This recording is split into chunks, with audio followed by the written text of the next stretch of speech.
or you just kill him, right? Oh my God. Cold-blooded murder should have been one of the alternate endings, I think. Well, you know what? That would have just added to the list of illegal things that Jack was already doing. And that's what I'm saying. Like, if you're going to drug the guy and lock him in a closet, that's 2 major felonies. You might as well just kill him.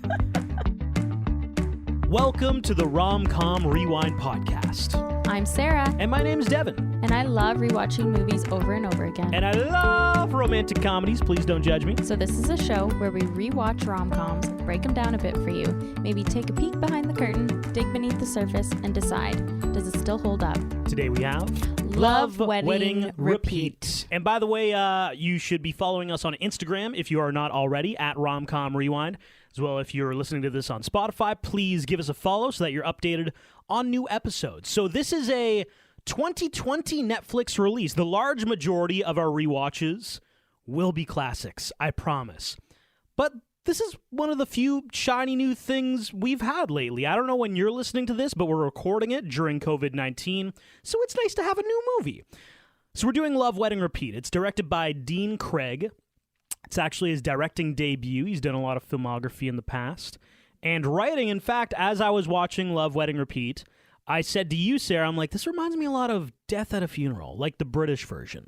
He was a writer on that movie. It came out back in 2007. So if you like that, it's this kind of vibe as a romantic comedy instead of a funeral for the setting. Change of scenery. Yeah, a little change of scenery. You know what, though? You say that, and a lot of stuff when I was researching this movie and kind of digging beneath the surface, that came up a lot, saying that it was very similar to it. So that doesn't surprise me. 100%. So we have Jack, played by Sam Claflin. His sister, Haley, is living in Rome. He goes to visit her. While there, he meets her friend, who's visiting from the States, Dina. Dina is played by Olivia Munn, and that's our love interest. Jack is smitten with Dina. They've only been hanging out for literally a weekend vacation, I think. But Jack wants to kiss her so badly. Due to bad timing, the kiss never happens. He leaves Rome. 3 years go by. Jack is at his sister Haley's wedding, also in Rome. Dina is there as well. So Jack is like, yo, it's time to rekindle some shit. But there's a little problem. This super creepy coked out dude, Mark, arrives. Oh, yes, Mark Fisher, I think. Yeah, and he's a little bit deranged. He's convinced that Haley is in love with him, and he wants to quietly ruin the wedding. So Haley believes in this moment the best course of action is to not kick Mark out of the wedding, but to ask her dear brother Jack, who's trying to sleep with Dina, ask Jack to put sleeping drugs in Mark's drink, and therein lies the problem and the premise. Jack pours the drugs into the drink before everyone enters the reception hall. At some point between the drugging and the reception, a bunch of shitty kids run in and change all the name tags on the table, and it's one of those multiple timeline scenarios because based on where they put the name tags and who at the table gets drugged, changes the story. Yeah, like don't invite your kids to your wedding because that should be the underlying rule of this movie. movie. Because if you're gonna spike or drug somebody's drink, because don't do it, because the kids will clearly go in and change all the name tags around, and it'll be Russian roulette to see who's gonna get the drugs.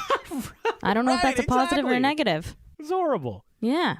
All right, first thoughts. So I actually liked this movie more than I thought I would. I mean, I've for sure seen better movies, but I don't hate it, and I'd probably watch it again. I think we probably read a lot of the same things, and the general consensus was, this is a horrible movie. I disagree. I think, like, with rom-coms, you need to give a little bit of wiggle room of, like, I can let some plot holes slide because it's a rom-com. Well, and they always have plot holes. They never they never finish some of the stories. Yeah, like some of the articles about this movie are very critical of like, they don't, like, what's the guy and like this other person, they don't even address it. It's like, yeah, but it's a fucking rom-com. It's a rom-com. Like, give it a break. Historically, half of the things never get finished. Exactly. So if you're okay with that, like really this feels more like a zany British comedy to me. Totally. I did feel it kind of peaked in the middle. Yes, it did. Where the chaos was ensuing and like everything was literally going tits up. Yeah, like one of my best scenes, my best scene when Brian is doing the speech, I was dying laughing. And then I did think it was an interesting touch that exactly 60 minutes into the movie is when the premise of multiple different timelines gets brought up. I don't know if they did that on purpose or not, But I do feel like it peaked then, and it was kind of like a slow roll down afterwards. I would agree. I was annoyed that I didn't get to see what happens in all the other timelines. Yes, I agree. I really, really wanted to see everything. I guess to explain it, the person who drank the drugged drink was different every single time. Right. And the movie, it was kind of like a wedding day movie, Groundhog style, although they only showed 2 repeats and the other do-overs were done extremely fast forward and really, really quick. So you only got glimpses of what was happening in between. And you could see some things kind of happen differently, and you kind of wish you would have been able to see the whole storyline unfold multiple times instead of just 2. So basically, it's like there are 8 people at a table. One of them is going to get a sleeping drug. And based on who gets it, it completely changes the story. And I find different timeline stories like that very, very interesting. But it's like when you go through the first timeline and they show you what could happen, and then they're like, but there's 8 different possibilities. And then they just ram through 6 of them. Yeah. And some of them look so bizarre. In one of them, our main guy, Jack, is making it with Rebecca, who we know was trying to sleep with Brian. And I'm just like, how did all this happen? And they don't really explain it. They're just like, well, these are all the other things that could happen. Or there's one scenario where it works out, and here it is. And then it could work out. Right. And then they just do that scenario. So we only really see 2 of them. Yeah, it was definitely lacking. Like that was a part they could have even just one more quick scenario, of a 10-minute or 20-minute kind of thing. But I mean, I guess that would have made the movie really long. Another, overall thought of the movie. So the entire movie was about a brother helping his sister cover up the fact that she cheated on her soon-to-be husband. Yeah. And then everything went crazy. That was like the main It's kind of horrible. It is, totally. Like spoiler alert, she f***ed a dude 3 weeks before her wedding, and they just gloss over it like, yeah, I banged him. And he's like, you banged him? And she's like, yeah, but you need to drug him still. So that he doesn't ruin the wedding. Because that's his ultimate goal of crashing the wedding, is to profess his love to her in front of everyone and break up the marriage because he believes in his coked out mind that they belong together. With that said, so I find your wording interesting because you say his objective was to profess his love. And I think that was his objective. Oh, yeah, that's But remember true. when he actually accomplishes it, all he goes up, he's like, we shagged. He's like, Haley and I, we shagged. And that was it. Like, that's an interesting way of professing your love, dude. Or like telling the truth, I guess, in the hopes that she really does love him. And she'll come running to him in any classic rom-com. Because that's what happens at a wedding, right? When somebody gets up on stage and is like, hey, I banged the bride once. Yeah. The automatic reaction is, well, clearly they should be together, right? Like, So I don't know what you think about this, but Olivia Munn has a very small part. I have so much to say about Olivia Munn in this movie. I mean, when I was watching the trailers for this movie, I figured she had a bigger part. It was not what I expected. I mean, she is in the movie, but not as much. No. I really think that they had this great idea. They had this British cast and a British director, and somebody was like, hold on, are Americans going to watch this? And then they're like, okay, what's an American lady we can just throw on the cover and pretend like she's the star of it so that people will click on this shit? Like, literally, I would not be surprised if that was the idea. Because you're right. She's in for like 20 minutes of this movie. Yeah, like scattered throughout, and is always kind of there as the girl that Jack is trying to get to, but never actually gets to. Yeah. I also think you should be prepared watching this movie for an obscene amount of Olivia Munn blinking and staring. Oh yeah, you noticed that. I didn't. I noticed that in the first minute, like in the first scene. I'm like, why so are we weird? It was weird because they would have like people out of the frame would be talking to her, and instead of shooting those people, the shot was of her staring and blinking. I don't know if they really wanted to sell like, look at how beautiful she is. Look at the face. But like, or maybe they had to reshoot some stuff, and Olivia Munn's like, actually, I'm not available. So some production guy's like, well, we got a lot of B-roll of her just blinking, and the director's like, put it all in. We'll do a voiceover. He's talking, she's blinking. It's great. Like, you could be right. I mean, I would not be surprised. You're selling it. Why was she just staring all the time? It was weird. Question for you. Yeah. Don't answer right away, but who are the main characters in this movie? So I had a very hard time understanding and connecting with the main character, Jack, because to be honest, I forgot his name until you told me it at the very beginning. I found the movie to be very fast, so it was sometimes hard to tell what was going on. And like I said, I didn't actually remember any of their names. So the only ones I actually remember is his ex-girlfriend Amanda and her current boyfriend Chaz. Oh, Chaz! I will talk about them later on. They are not the main characters at No, all. so the side characters is actually who I guess remembered more, and Brian, the man of honor, and then pretty much everybody else I kind of forget their names. I actually also didn't know that the bride's name was Haley. So do you remember any of their names? Yes, I do. Okay. The thing with Chaz's character Chaz, oh my god, is that he talks about his penis incessantly. What does that say about you that you're like, Chaz is my guy? No, because they were absurd. So like, okay, let me break it down. You're not, okay. Amanda was there to see if she could get back with her ex, Jack. But in the movie, doesn't really make any crazy moves to do that because he is too busy dealing with the guy who's coked out at the wedding and crashed it to be with the bride. Mark. Then there's Chaz, like you said, who is obsessed with his and everybody else's penis in the joint. So I think it says a lot about you and your character. No. That you're like, I like the penis guy. Oh my god. No, he was just absurd. He tried to pull down his pants. Yeah. Yeah, he did.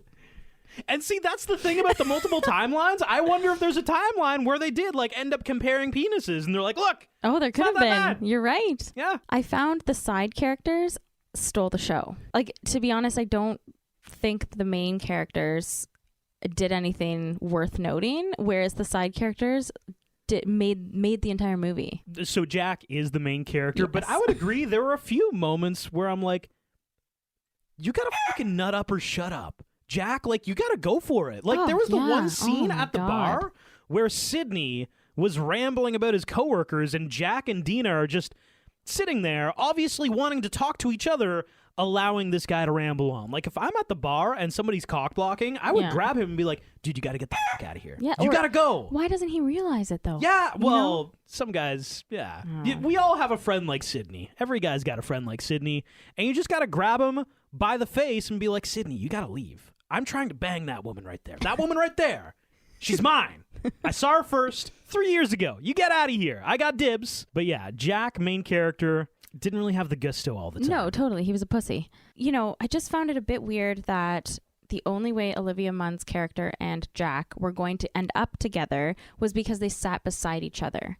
That was the only way. Yeah, like you couldn't talk across the table. Right? Or God forbid, like, maybe the name tags are in the wrong. You're the brother of the bride. Be like, Totally. you know what, guys? I think there was a mistake. I'm supposed to be over there. You're the brother of the bride. You can Make do it happen. Make it happen. So Get that's it in. that's actually one of my points. Yeah. Are Jack and Dina really actually supposed to end up together? Oh. Because there are 8 possible endings to this movie, and in only one do they actually get together. All the Right. other ones, they seemingly, like, something happens. Is that because Jack's too much of a pussy to do it? Yes, I think so. I think, well, we don't know enough about the other timelines, but yeah, I think True. so. So I want to talk about Sydney. So he is one of the side characters. He shows up in a kilt. And side note, he is not even Scottish. And he has nothing underneath that kilt. And throughout the entire movie, he is readjusting. Yeah, he's a little bit which doesn't really make sense. A kilt, you'd think you were very free, but he has a lot of problems with his package. Yes, wrapped around and Yeah. tangled. And I mean, I guess in the Roman heat, it's very hot and sticky. I'm graphically creating a picture in my head and it's gross. Wow. Oh, First Chaz and then Gross. Sydney. Oh There's my a lot of sex God. appeal in this movie. so he for is Sarah.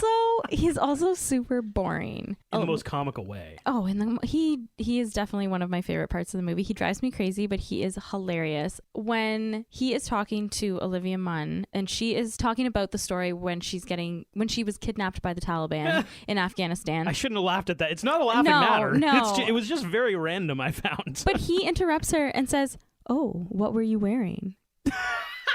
I literally could not hold my laughter. I loved him. Like, I was dying. I was like, "Oh my god, this guy's serious." I love how he also did not fully explain why he's wearing a kilt. Like, No, we he see didn't. him, You're they're right. like, oh, nice kilt. And he's like, yeah, I'm not even Scottish. And that was the end of it. And that was the end of the conversation. Like, so why are you wearing the kilt, though? Nobody really... I still don't know why he was wearing that kilt. We don't know. We'll never know. Maybe in No. one of the timelines we find out, but he was remarkably boring in the most comical way. Yeah, he in the reminded me of best like way, a though. Ricky Gervais almost. Yeah, like and very dry and uncomfortable, you know? Yeah, and talking about his friends Tim and Jim, or was it Jim and Jeff?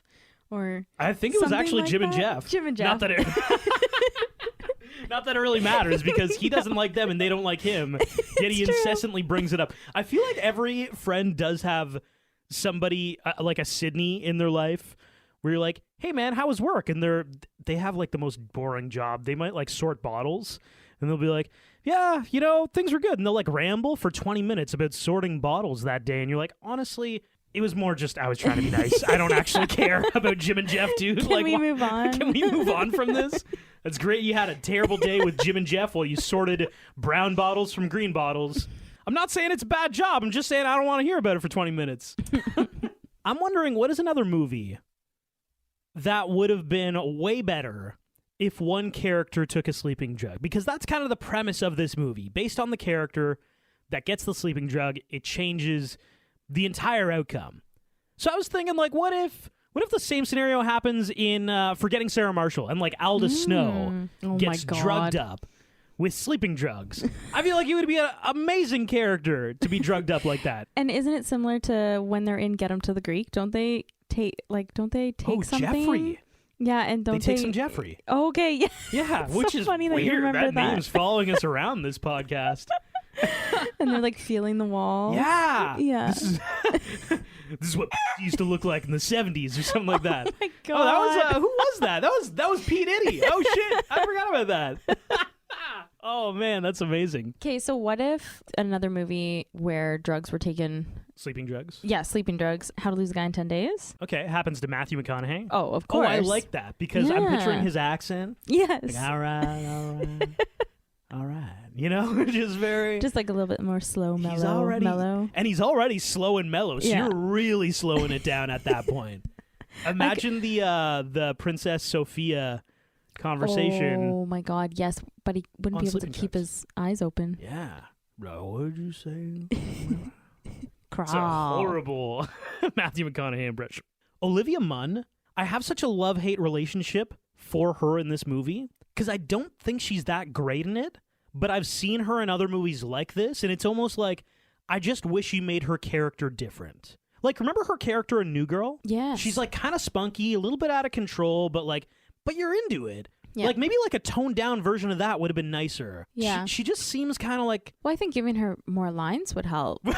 I That's mean, a good point. like all she talked about was her mom dying, her getting kidnapped That's by the right, yeah. Taliban, and her taking a bunch of tequila shots throughout the entire Yeah. movie. I'm like... That's a good conversation. Like, hey, how's it going? It's been so long. What's new? Oh, my mom died and I was kidnapped, and that's about it. That's such a good point. Maybe I just don't like Olivia Munn in this movie because she's just got the worst lines in the movie. Yeah, she definitely has the worst lines in the movie. All those side characters that I love had more They had lines than great her. lines, They yeah. had more lines than her. Yeah. But I find a lot of times movies that are, you know, UK based or have a lot of UK actors and actresses in it, they do a really good job not making it only about the main characters. It's more of an ensemble most of the It time. is, yeah. And I think they do a really, really good job at kind of giving everybody a piece of the pie, which is awesome. It makes it really enjoyable to watch. Right. And to be honest, that's what saved the movie, right? Because if it was I would only agree. about Olivia Munn, the bride, who is Eleanor Tomlinson, so that is who plays Haley. Here we go. Good job. And Jack, like, it would have been really boring. Yeah. I'm at the same time I would argue you could at least give her one joke. Like I don't remember Yeah. one funny thing she said. Well, no, you it know? was all really, really sad. It's all really sad. Yeah. Yes. Make her character, I don't know, like not to say that being a war journalist No, that's really isn't cool. an interesting career. Super cool. How is she still so boring, even given that info? Well, she talked to the boring kilt guy, Sydney, for a good chunk of the movie. Poor her. I felt really bad for her. I was like, oh my God, is this ever going to end? And like, I was looking at Jack and I was like, dude, take her away. This is like a perfect opportunity. This is the perfect opportunity. Go make out with her in a corner. Yeah, steal her away. Yeah. Are we on to quick facts? Yeah. So I only have one. So it was adapted from the 2012 French film Plan de Table. Plan de table. Yeah. Plan of the table. Table Yes, plan. Yeah. So that's the only quick fact. It's the only quick fact that I could find.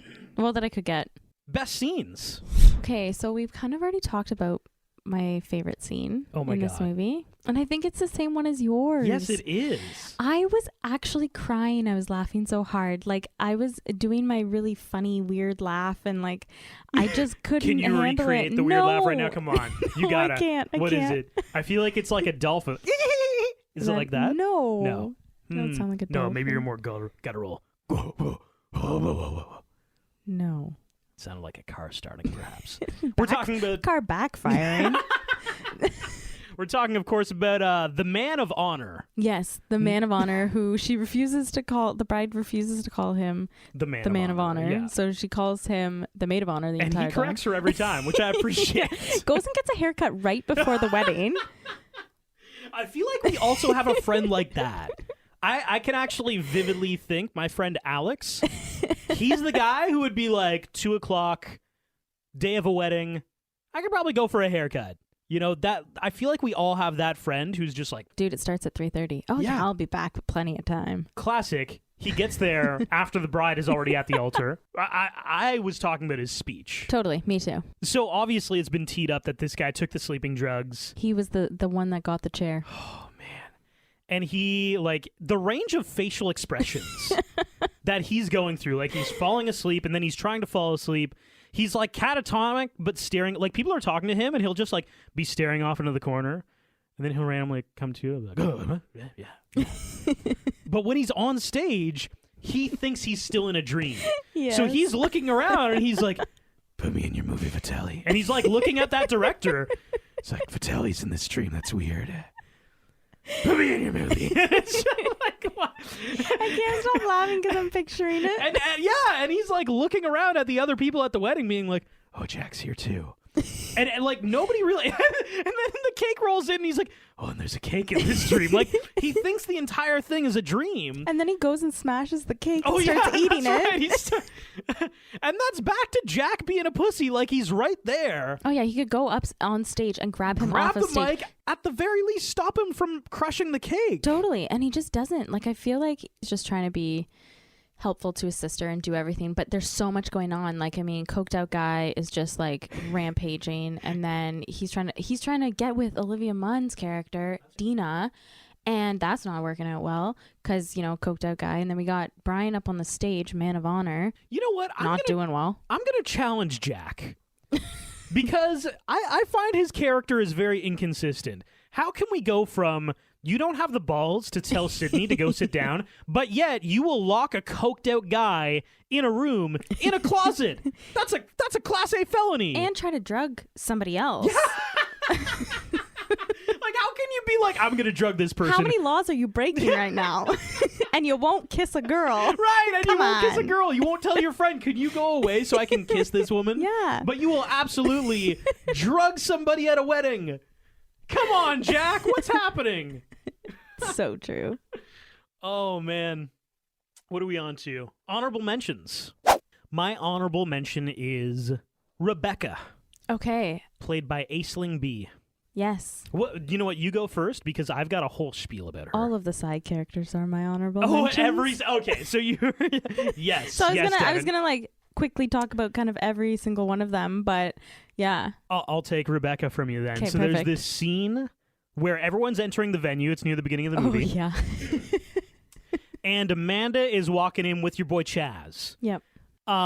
They have an amazing relationship because he proposed. Mm-hmm. Amanda hasn't said no yet. Like, it's pretty obvious she's going to say no, and it's pretty obvious he proposed a while ago, but she just hasn't said anything about it. I think it was a month. Yeah, it's been a month. Yeah. He's super mopey and self-conscious about his penis. Don't know why. And they walk in, and Rebecca sees them both. And here's what she says. She looks at Chaz, And she's like, oh, have they booked a cabaret act? Because he's got this weird red burgundy suit. And he's like, I'm Amanda's boyfriend. And she's like, oh, and you're in the cabaret. That's amazing. I didn't know you had a new boyfriend, Amanda. I'm so glad you moved on from that last guy you were seeing. What's his name, Chaz? Last time I saw her, she was like, oh, I'm dating this dickhead named Chaz. And then he says, no, I'm Chaz. And her response is, oh, my God. Have you been with 2 Chazes in a row? That's such a unique name. Oh, like, I'm dying. that whole scene Yeah. killed me. And I feel like it really set the scene for like that quick-witted, like that's pure British comedy right there. Totally. Love it. Love Rebecca. She has so many more lines like that, She but that does. one was amazing. She does. She kills it. Her lines in this movie and are just fabulous. And she has this love for Brian. So she kind of follows him around the entire movie. She's just like a lurking puppy around dog. him. Yeah. And she makes so many more jokes throughout the movie that are really great. So yeah, I mean, I had Rebecca down. I had Brian. We chatted about him, Oh, the best so man good. speech, which was absolutely hilarious. Amanda trying to get back with Jack, that just did not happen. But pretty much ignored Chaz the entire movie, and then There's literally a scene where he says something about his penis, and she's like, go stand over there. And he's like, I don't know anybody at this wedding. And she's like, go on. and then he just goes there and stands with his drink and just stands there like, oh my God. And then she just stands there and just like is by herself, not talking to anybody. Yeah. But she just doesn't want to deal with Chaz the entire movie. She's a or the badass entire bit- time. She's a badass bitch. I kind of like her, actually. Yeah, she was a good character. And then Sydney with the kilt, like, can't get over it. He's just Sydney. so bizarre. And I mean, you know what? Mike Fisher, the character, Mark Fisher? Mark Fisher, Coked out guy. Let's get to... Everybody yeah. knows him as coked out guy. coked out guy.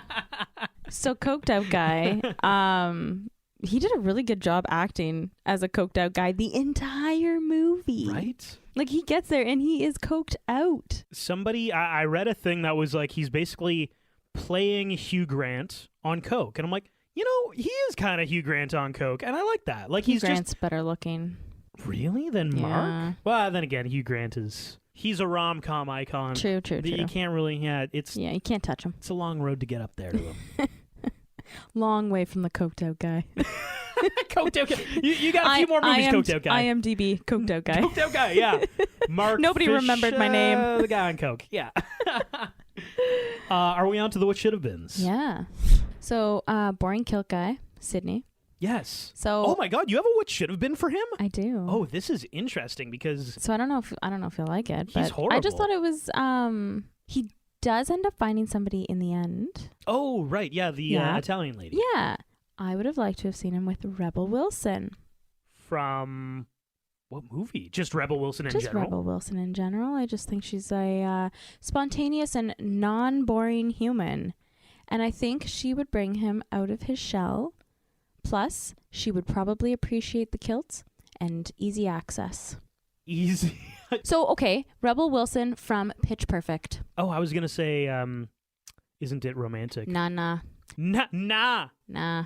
Pitch Perfect all the Perfect way. Rebel Wilson. Okay. Oh, yeah. Okay. All about that appreciation of the kilts and some easy access. I haven't watched Pitch Perfect. Okay, well, then that's your problem. Well, so now I'm really wondering about that character. Like, what she prioritizes easy access. Yes. Okay. I would think so. Am I like people listening must be like, yeah, and I'm just like, what? How is that? Now a that I think thing? about it, I don't know what Pitch Perfect is rated. What's The it rated? movie? Oh, like rated R? Well, it's or- not rated R. Okay. But she likes easy access, She so I don't know. She would like Oh, easy she would. access. Okay, you're just that in depth on the character. I like yeah. it. My what should have been Jack and Dina. I don't think should have ended up together. So, Agreed. So Yeah. then I'm like, who does Olivia Munn's character Dina? Who should she end up with? Well, Vitelli was giving her the eyes. Vitelli was trying to f her, which yeah, big which, time. okay, Which hold is on. weird because he had a date. And we never addressed that. He No. clearly has a wife. He's clearly trying to bang Olivia Munn. And at no point in the movie is anybody like, doesn't he have a wife? Yeah, They I never don't- bring it up. Maybe it wasn't his wife. Maybe it was just his date. Because when they leave together, Wait. what does he just leave his date at the table and get up with Olivia Munn and drive her to the airport? Oh, that's a good point. Yeah. So I think Dina's character should end up with Henry Cavill's Superman. Oh, I like that. Okay, so Sam Claflin and Henry Cavill, I think they both look extremely similar. They're both secretly yeah. British, although Superman is obviously not British. Right. He's from Krypton. Lois Lane has been saved in the past in war-torn countries by Superman. I mean, there's a world in which maybe Dina doesn't end up with Jack because Superman saves her in Afghanistan from I like kidnapping. I like it. The other what should have been, and it's the real what should have been, is all the different ways you could go about dealing with Mark and not drugging the guy. It's so true. You're so right. There were so many other ways. Just kick him out. Tell your husband that you don't want him here, Yeah. that you're not friends, Yeah. and then just don't say, oh, we'll make a plate for you. He's like, you can visibly see this guy's deranged. He's obviously on something. If you tell your husband, this guy's crazy, he's Yeah. been stalking me, I just haven't told you about it. One look at the guy and you're like, oh, that dude's a stalker for sure. I mean, so I wrote down, number one, easiest thing, you call the cops. Yeah. He's trespassing, quietly get him out of here. Number two, Jack could have quietly told a few people at the table, hey, this guy Mark is here. We don't know what to do with him, but he's going to be a problem. So just keep some eyes on him kind of thing. If you fucking see him going up to the stage and grabbing the mic, stop it. Yeah. Unplug the mic. Do something. Grab the mic. Grab Yeah, him. grab Grab the mic. him. Or you just kill him, right? Oh my God. Cold-blooded murder. Should have been one of the alternate endings, I Well, think. you know what? That would have just added to the list of illegal things that Jack was already doing. And that's what I'm saying. Like, if you're going to drug the guy and lock him in a closet, that's two major felonies. You might as well just kill him. And, like, I was thinking about, so my sister got married a few years ago, and I ran through the scenario for me. Like, if I was at my sister's wedding and she came up to me like, hey, Dev, there's a guy over there. He's kind of on coke, and he's probably going to tell my future husband that I slept with him. Like, so there are 8 different possibilities for this movie. There is definitely a 1 in 8 chance I end up murdering that guy. That would have been very dramatic. Like, it's And probably very like, illegal. it's probably like an 80-20. Like, I don't want 80%. I don't want to kill him, but 20%. It's just easier. It's probably more fiscally responsible. I'm just gonna, instead of wasting drug money. What are we on to now? Oh, we can do thirst factor. I Okay. just want to talk about Olivia Munn's thirst factor.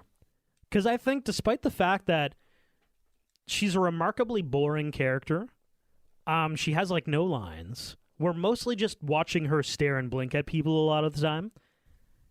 I still think her thirst factor is pretty high. Yeah, I guess you're right. Like, she's a pretty good pick. Once again, I'm going to go back to the New Girl thing where, like, she was like a 9 out of 10 in New Girl. That kind of character.